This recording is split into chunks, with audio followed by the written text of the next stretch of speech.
Al-Bukhari recorded that Ibn Abbas said, Prophet Ibrahim took Ismail and his mother and went away with them until he reached the area of the house, where he left them next to a tree above Zamzam in the upper area of the masjid.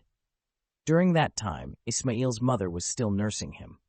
Makkah was then uninhabited, and there was no water source in it. Ibrahim left them there with a bag containing some dates and a water skin containing water. Ibrahim then started to leave, and Ismail's mother followed him and said, O Ibrahim, to whom are you leaving us in this barren valley that is not inhabited? She repeated the question several times, and Ibrahim did not reply. She asked, Has Allah commanded you to do this? He said, Yes. She said, I am satisfied that Allah will never abandon us. Ibrahim left, and when he was far enough away where they could not see him, close to Thaniya, he faced the house, raised his hands and supplicated, Rabbana inna askantu min dhurriyyati biwadin ghayri dhi zar'in inda baytika al-muharram, until yashkurun. Ismail's mother then returned to her place, started drinking water from the water skin and nursing Ismail. When the water was used up, she and her son became thirsty. She looked at him, and he was suffering from thirst. She left because she disliked seeing his face in that condition. She found the nearest mountain to where she was, As-Safa, ascended it and looked in vain, hoping to see somebody.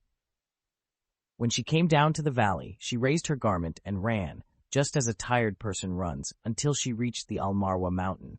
In vain, she looked to see if there was someone there. She ran to and fro 7 times. Ibn Abbas said that the Messenger of Allah said, This is why the people make the trip between As-Safa and Al-Marwa. When she reached Al-Marwa, she heard a voice and said, Shush, to herself. She tried to hear the voice again, and when she did, she said, I have heard you. Do you have relief? She found the angel digging with his heel where Zamzam now exists, and the water gushed out. Ismail's mother was astonished and started digging, using her hand to transfer water to the water skin. Ibn Abbas said that the Prophet then said, May Allah grant his mercy to the mother of Ismail. Had she left the water, it would have been flowing on the surface of the earth. Ismail's mother started drinking the water, and her milk increased for her child.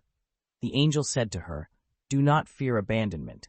There shall be a house for Allah built here by this boy and his father. Allah does not abandon his people.